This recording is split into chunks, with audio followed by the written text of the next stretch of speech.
You've said his name 1,000 times. Movies, album covers, Halloween costumes. Lucifer.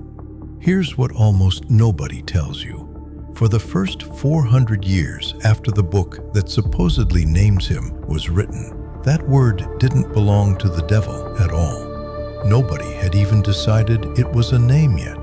The way it ended up stitched to Satan forever is one of the strangest accidents in religious history. One word, one translator, one really bad 400-year game of telephone. By the end of this, you'll know exactly how it happened. And it's not the story you think.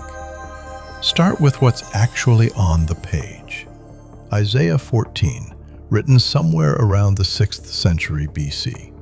Read it cold, with no church tradition attached, and it doesn't read like a story about Satan. It reads like a funeral taunt, a poem mocking a king who just died. The Hebrew phrase sitting at the center of it, Helel ben Shahar, shining one, son of the dawn. So if this isn't about the devil on the page, who is it actually about? Most scholars working directly from the Hebrew point to one answer: a king of Babylon, mocked here as a star that climbed too high and got dragged back down to the dirt. That's a real, mainstream answer, not a fringe theory. But it doesn't explain how a taunt about a dead king turns into the devil's name.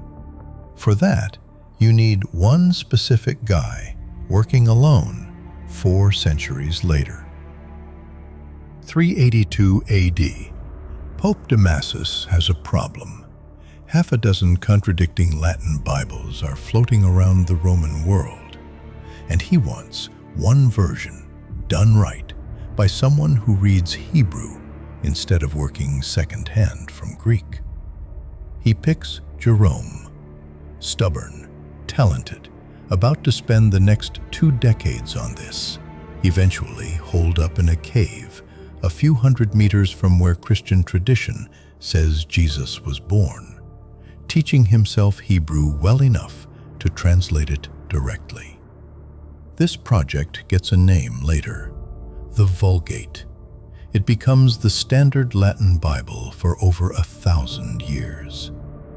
Somewhere in that cave, by lamplight, surrounded by scrolls he's only just learning to read, Jerome reaches Isaiah 14. He needs a Latin word for Helel ben Shahar, shining one, son of the dawn. And what he picks is the part nobody tells you about. Here's where it gets stranger. Jerome doesn't invent a word. He reaches for one that's already sitting in every Roman astronomy text in the empire. Lucifer, light-bringer. It's the completely ordinary Latin name for the planet Venus when it shows up in the morning sky. Cicero used it that way.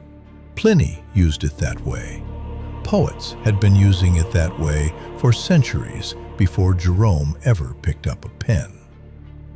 To a Latin reader in 400 AD, that word read the way morning star reads to us. A description, lowercase, ordinary. Jerome isn't naming the devil. He's translating a dead king's funeral poem using the closest astronomical term he's got. So how does a word for a planet become a proper noun for Satan? Partly, it's not even Jerome's fault to begin with.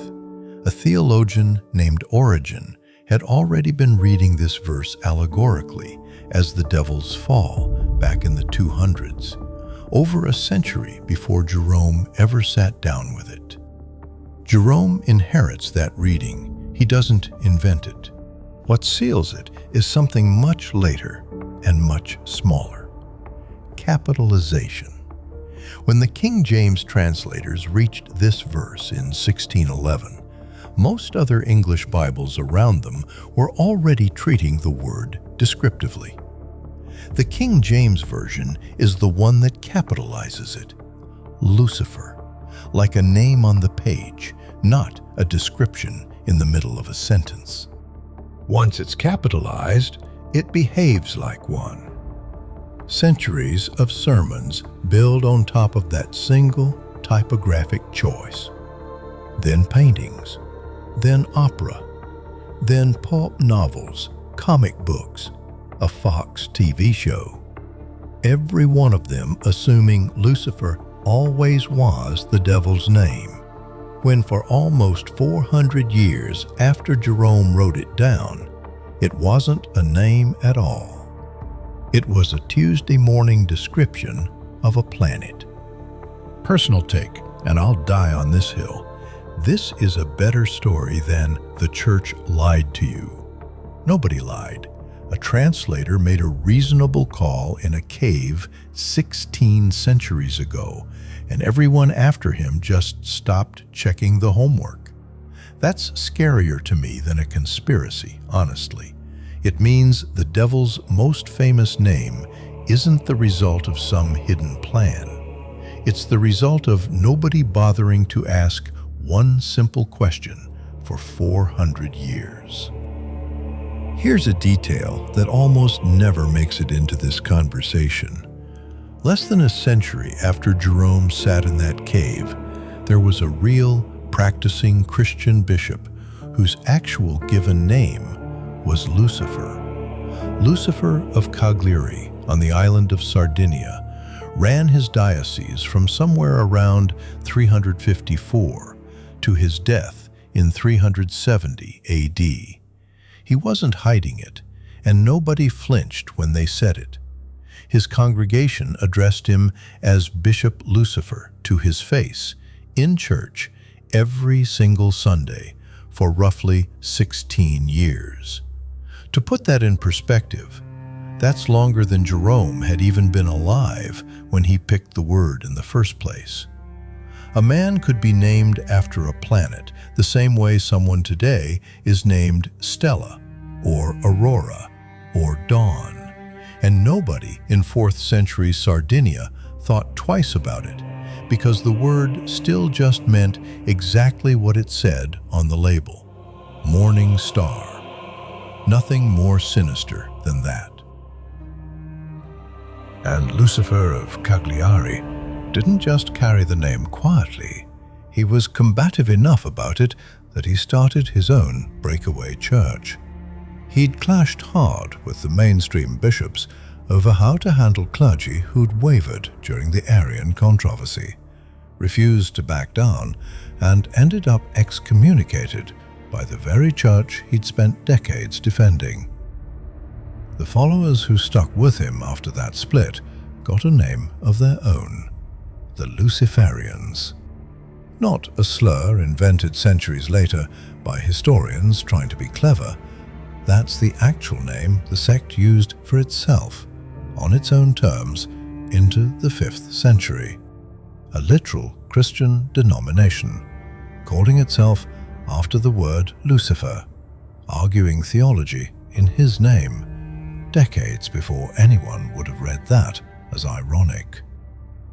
If you'd told a 5th century Luciferian that their movement's name would eventually sound like a death metal album cover, they'd have had no idea what you meant. And here's where it gets genuinely strange, because the devil isn't even the only figure who gets called that. Flip to the very last chapter of the Bible, Revelation chapter 22, verse 16, and Jesus describes himself in his own quoted words as the bright morning star. Same image, same astronomical reference point. The Greek there is ho aster, ho proinos, not Lucifer, but the identical concept, the same planet, the same metaphor of light arriving just before dawn. Two completely different figures in the same collection of scripture, both reaching for the exact same piece of sky to describe themselves. One of those readings calcified over 4 centuries into the proper name of evil. The other stayed a comforting metaphor tucked into a closing benediction, and almost nobody talks about it in the same breath as the devil's name, even though it's sitting 2 books away. Same star, 2 completely different 400-year reputations. Make of that what you will. I think it says less about Venus and more about who's doing the reading and when. So if you want the actually uncomfortable takeaway here, it's not that the devil's name was a mistake. It's how easily that kind of mistake happens, and how many other obvious facts floating around right now might be sitting on the exact same kind of foundation. One person's reasonable call, repeated by everyone after them who never checked the original, until repetition did the work that evidence was supposed to do. We didn't go looking for a conspiracy in any of this, and we didn't find one. What we found was quieter and, honestly, worse. 400 years of nobody asking a question that takes about 10 minutes to answer. That's the part that stayed with me longer than the devil has. Not him. The silence that built up around him. One more thing, before the credits roll. Words don't stop drifting just because we stopped watching this one. Right now, in some dictionary nobody's opened since college, there's a word a few degrees off from what it meant a century ago. And nobody's tracking the drift, because tracking it isn't anybody's job. That's how Lucifer happened. Not malice, not a council voting on it, just enough small hands passing it along, each one a little more certain than the last that they already knew what it meant. Somewhere, right now, another ordinary word is quietly becoming something it never meant to be. In 400 years, somebody's going to ask why. Thank you for joining us tonight. Subscribe to Ash and Gods. We will see you in the dark again.